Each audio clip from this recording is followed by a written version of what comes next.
Coming to you from that once-forgotten artery that pulses through the center of the continental United States and into the heart of the Ozarks, Grace Matthews. Looking in from the northern border, our Canadian friend, along with his countrymen feeling the effects of U.S. political issues, Connor Murphy. Welcome to Dueling Dialogues, episode 222. I'm Connor Murphy here with Grace Matthews in the Hammer in Springfield, Missouri. Hi, you two. Hello. I'm here. You've heated up there finally. Finally, yes. We actually have some summer happening, so pretty good. Hey, we're on our natural course now where our humidity matches our temperature. Yeah. It's a little hot today. You guys got the pool, though. Yeah, well, you can't take it with you. Yeah, when you leave the house, that's true, but I'm telling you, we're getting in it every day now. Good. So, Good. Exciting, but I tell you what, America is a little depressed. Yeah, you think so? Yeah. And then, of course, you know, I've been around medical stuff my whole life, unfortunately. Right. And there is nothing more corrupt than the billing practices of the hospitals and medical offices. And that didn't used to be the case. That started back when the hospitals went and bought out all the doctors. Remember that? Right. About 25 years ago. Right. Okay, ever since then, these hospitals, they're nothing more than big business. Right. Exactly. And we know that in a lot of areas, they didn't have quite as many hospitalized people for COVID-19 as they were supposed to. Not nearly as what was predicted, that's for sure. Exactly. Well, so this created a financial problem because all elective surgeries were canceled. People quit going to the doctor for pretty much anything that wasn't COVID-19. Right. People have been laid off. Now, we are learning that possibly the numbers that the CDC have are very, very inaccurate. Right. Because hospitals are basically doing tests and claiming false positives. Right. They get $20,000 from the government extra for each COVID patient. One of our listeners sent this to me. He says, my mom is a nurse in San Francisco. This nurse, she has been giving COVID-19 tests. After every test came back positive, she got suspicious. So she sent in 2 separate blank tests. That means unused swabs. Right. Those both came back positive. She told some of the other nurses about it. So together they submitted 10 fake tests. All it was unused swabs. Right. Okay? Nothing on the swab. And guess what? They all came back positive. Oh, wow. Now what the hell is going on? Yeah, we suspect, actually we absolutely know that it's been happening here in Canada, and it's not for extra money. It's just to maybe support a bit more of the power-hungry propaganda. I don't know. But we've seen the same things here. It is ridiculous. I also saw that Florida was reporting 98% or something, and it turns out it was 9.8%. Yeah. Oh my goodness, I didn't see that. You know, I gave Grace my theory on this. As you know, you always got to have somebody that sees the dirty business people.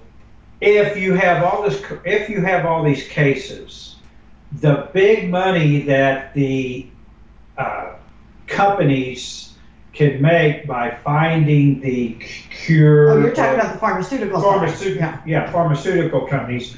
What they can do, the amount of money, the higher the number, the amount of money they can make on a drug.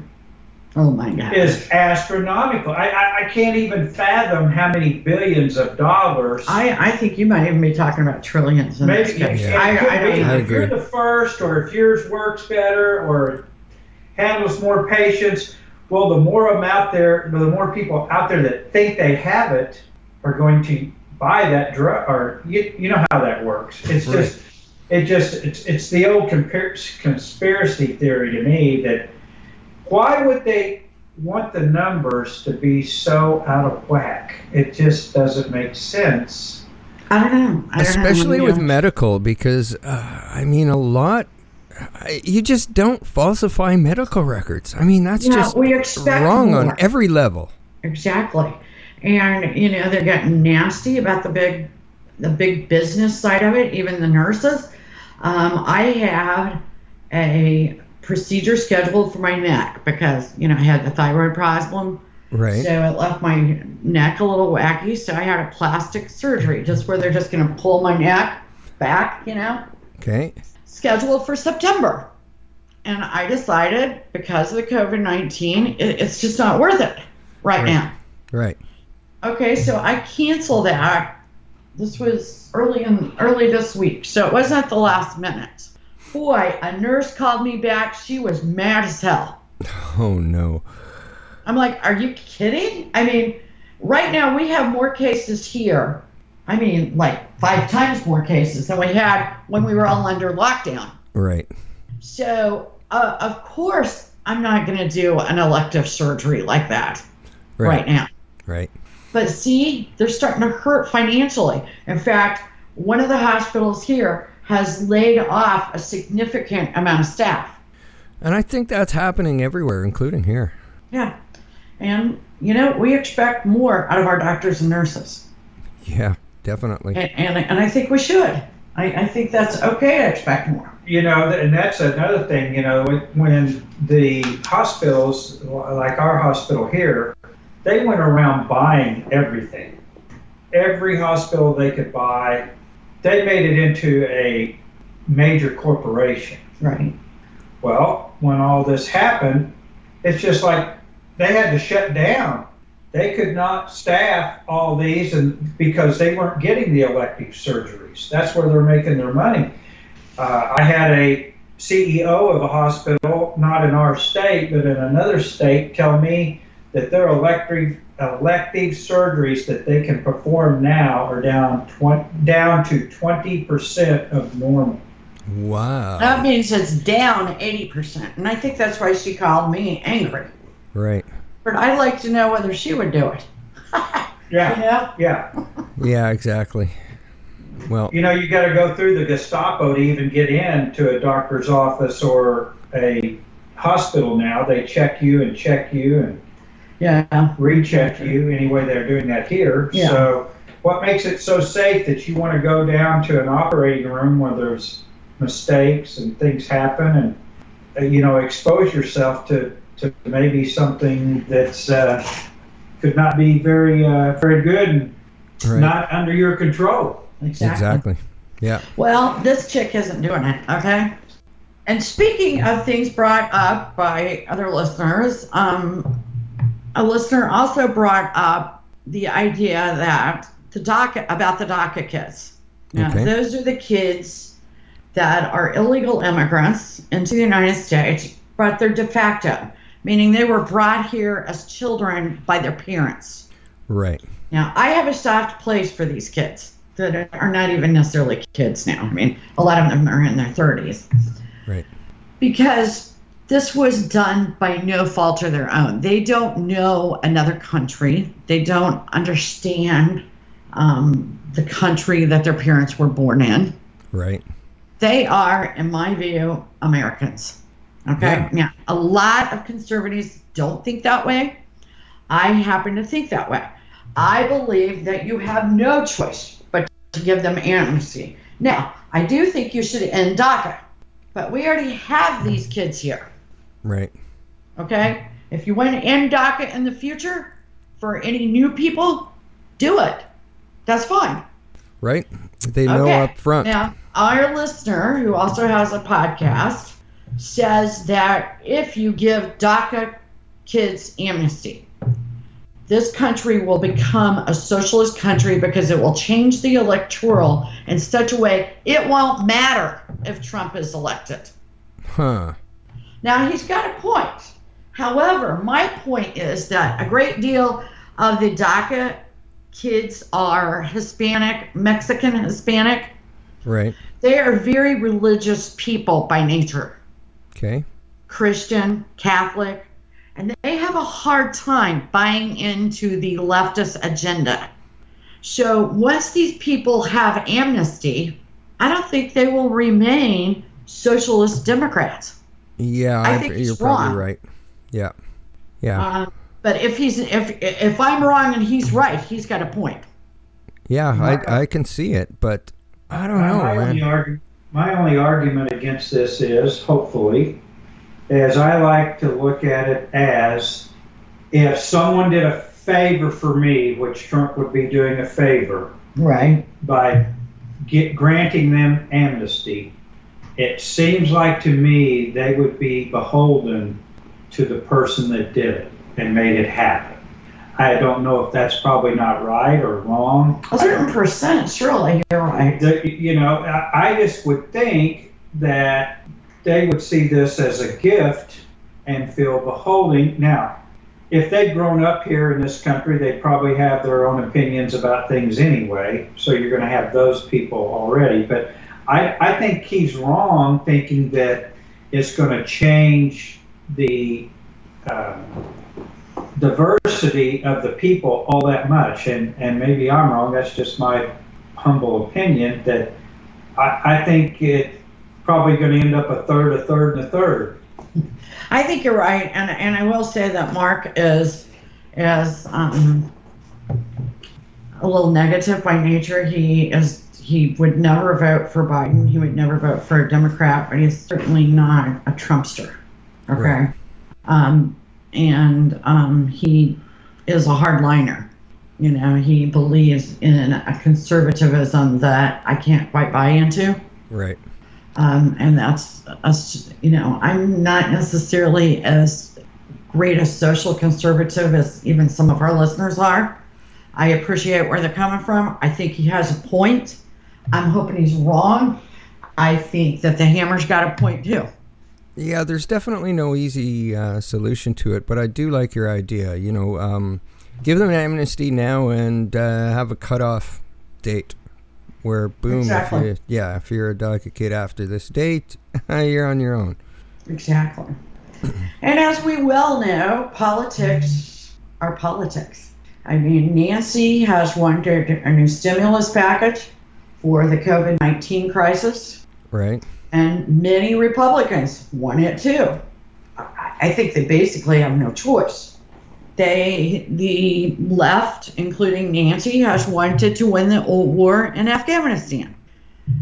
Trump in 2016, that was one of his campaign promises, to end the war in Afghanistan. Both of these issues, it looks like Nancy is sandbagging on because she doesn't want it to go in Trump's favor. Okay. Because this could help push him over the top in November. Yeah.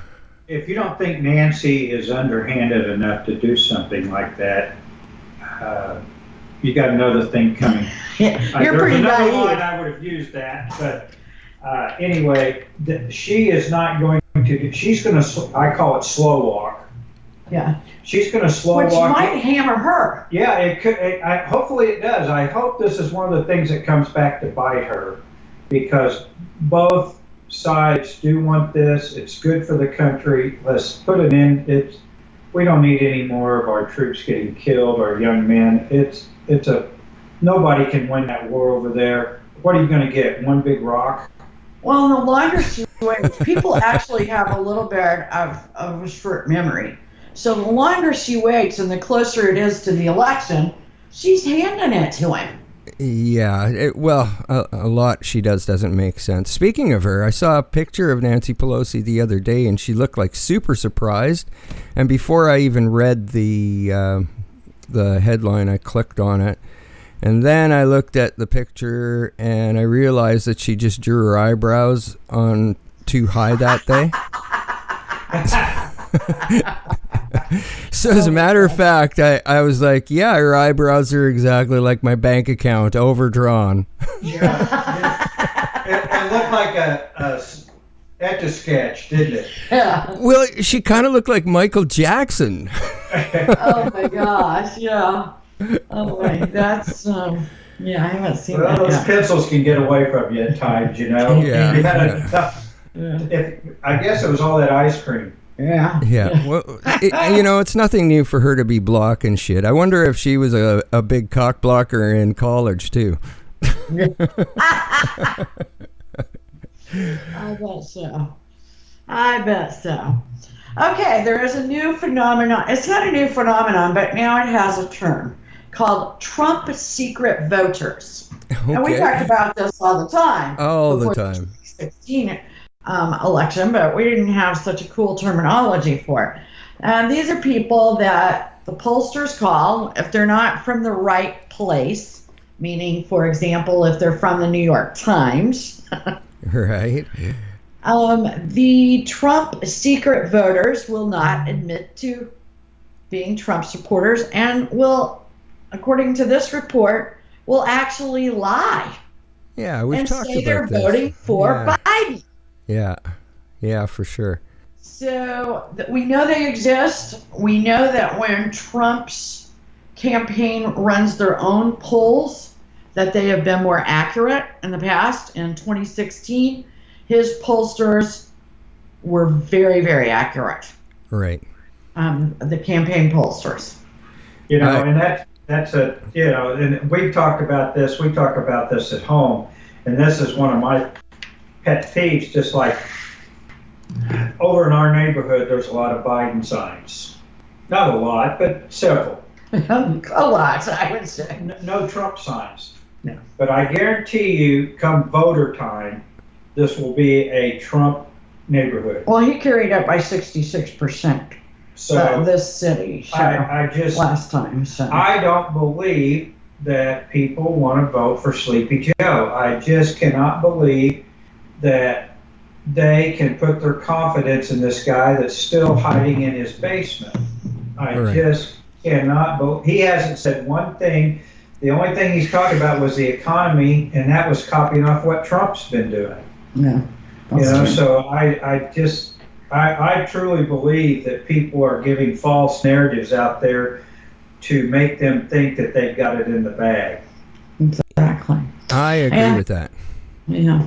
And speaking of the campaign, Trump fired Brad Parscale yesterday. Now, Brad Parscale was touted with coming up with the technology that actually won the 2016 election for Trump. Oh, okay. Okay? Huh. I think the fundraising practices have just gotten out of control, and I hope that's the reason why. For example, the text is, I texted you yesterday, but you didn't respond. Your mid-month 5 times match is unclaimed. Oh, I've wow. got text here that says you have abandoned your president. He chose you and you didn't respond. I mean, I'm talking 30 times a day. Nasty stuff Wow. from the Republican campaign. That It just is not crazy. Okay, now we know in all sorts of business, you keep your current customers. I mean, voters that are already in your field, you just definitely want to keep them. You do not want to bash them. right. Yeah. And you definitely need to get new people. Yeah, This is not a way. This was Brad No. Parscale. I would go in and clean everything off the top. Wow. And if that meant Ronna McDaniel, I would do it. I would do that also. Because this is not how they ran the 2016 campaign. It is bull crap. Not Go ahead. not cool, Brad. Not cool. No, no. We have a theory at work and research to back it up that it cost us over $500 to get a new customer. Wow. So keeping every customer we can, which we've been in business for 100 years, is very important to us. Exactly. Because to go out and try to create new customer base, it is so expensive now. People, even with the internet and emails and all that, you cannot replace them like the old way of doing business, the handshake, the meeting face to face, the doing business together.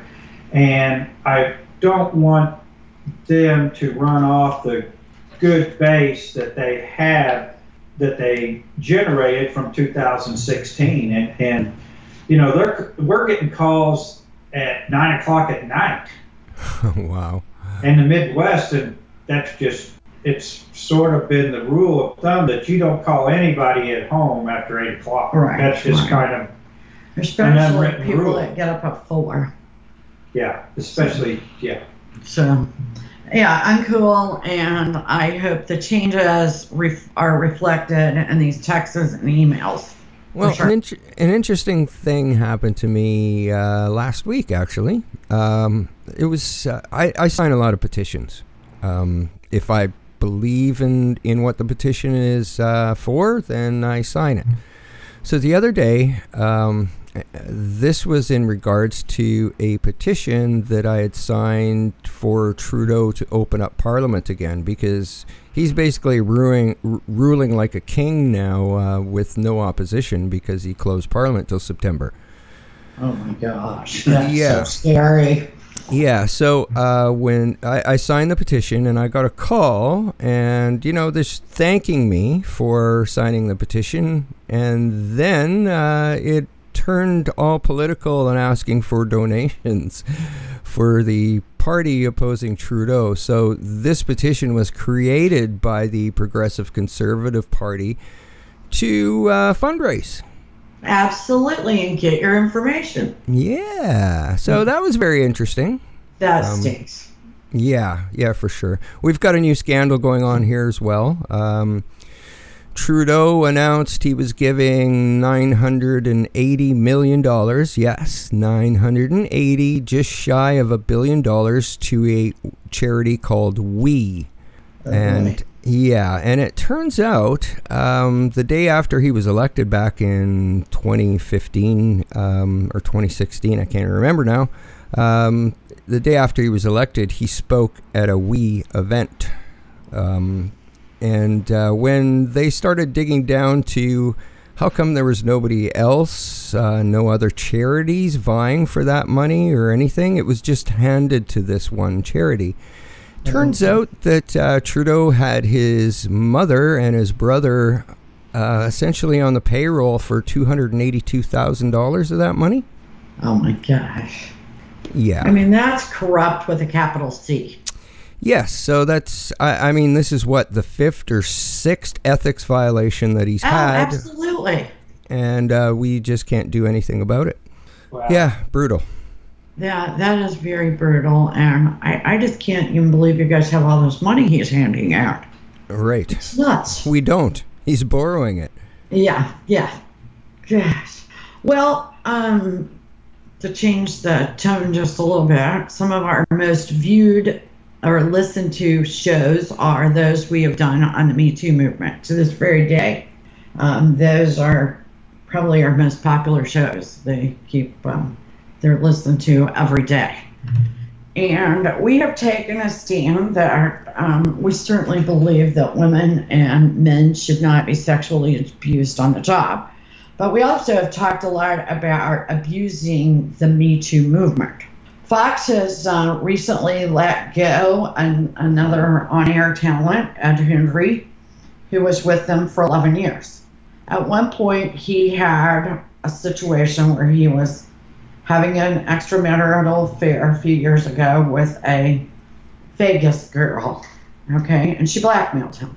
He was put on a leave of absence for about, 6 to 8 months and demoted.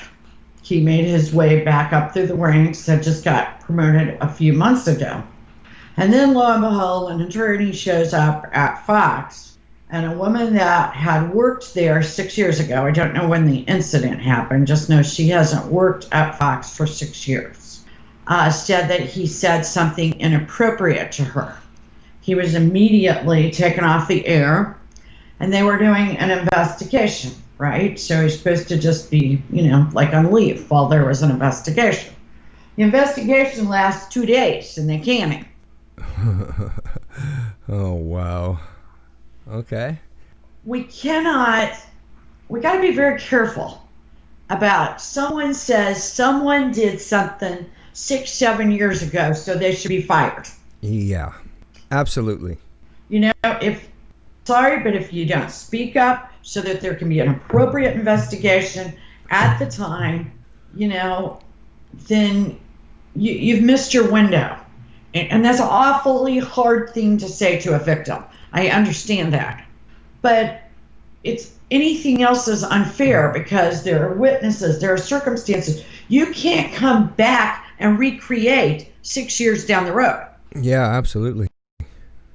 There cannot be an appropriate investigation 6 years later. Yeah, nobody's going to remember that stuff. Why do they put the police tape around the crime scene? Yeah, so it doesn't get contaminated. Yeah. And so they can get all the right evidence, do all the investigating, get all the facts right then, fresh, not 6 years later. Now I do understand with the DNA on rape tests because we didn't have it back in the day. I get that. But, he said, she said 6 years ago. How come she wasn't throwing a fit about it then? Yeah. She didn't go to anybody then and raise hell and cause a big stink because that if she worked at Fox there's somebody that would listen to her if they thought it was true. Hell, it would have been in the movie. Yeah. Yeah. Megan would have made sure it was in the movie. Oh, yeah. Yeah. So I think we got to be careful, and we're doing way too much of that. But on another note, Goya Foods, the CEO went to the president's the White House for a meeting about the economy, right, and the situation with shipping and such, and there was a boycott. All the liberals boycotting Goya Foods, which is mostly Hispanic-inspired foods, beans and sauces and all sorts of Hispanic-inspired foods. So, actually a little-known radio podcaster said, let's counteract that cancel culture and let's have a buyout. Okay. And even if you buy Goya Foods, if you want to give it to the food banks, just buy. Well, so Goya Foods the shelves are empty. I went to the store today and I was determined to buy something from Goya. I had to settle for tomato paste. All brought by Trump's secret voters. Yeah. Exactly. So keep buying Goya. They are a great company that is known to give a lot of food to food banks. Yes. Anyway. And the COVID people. Yeah, they've given a lot in the COVID situation. But I also want to talk a little bit about these, what I'm calling these goody two-shoes companies. Okay? Okay. The COVID situation is bad. Now, as of today in Greene County and most of Missouri, Springfield included, you have to wear a mask wherever you go. Okay. Okay? All right. I kind of have mixed emotions. I'm not sure that that's constitutional. I know that a business can require it, and I think they should. Okay? I'm not sure whether we can constitutionally mandate that. I'm sure that's going to go to the Supreme Court and somebody will decide. Right. However, these companies that are saying, we don't care how much money we lose, we're just going to be as ridiculous as possible. Today at Walmart, they have closed down all but one entrance. Okay. Why? I do not understand. Everybody's wearing a mask. That should be a relief. Just have somebody at the door making sure everybody's got a mask on. Yeah, hand them out. Why do you have to close off an entrance? Yeah, they did that here, although most places it's open once again. But they do have somebody wiping down carts when you come in, so sometimes you gotta kind of wait, in line. But yeah, we still got the stupid arrows and the X's, and yeah, it's getting ridiculous. It's been ridiculous, and it's getting more ridiculous the longer we stay closed. Yeah, and then I went to the health food store the other day. I go in, okay, you have to wear a mask inside. She did not want to take cash. They did not want to take, you know how you have the little customer card so you get $5 off after you spend $100 or something. Would not take your card. Huh. I mean, it was ridiculous. Okay, have a hand sanitizer, have a mask, even wear glasses. Okay? Right. Use rubber gloves. But we have got to operate as a society. Absolutely. Absolutely agree with you. If you. you are that afraid, then close your damn doors. Yeah, couldn't agree more. Yeah, and we don't always agree about life's a journey, and we're definitely in this together. You bet. Thanks for listening. Godspeed to all of our listeners, and Godspeed to you. Godspeed. See you later. Godspeed, you too, and have a good summer week. You too. Bye now. Bye-bye.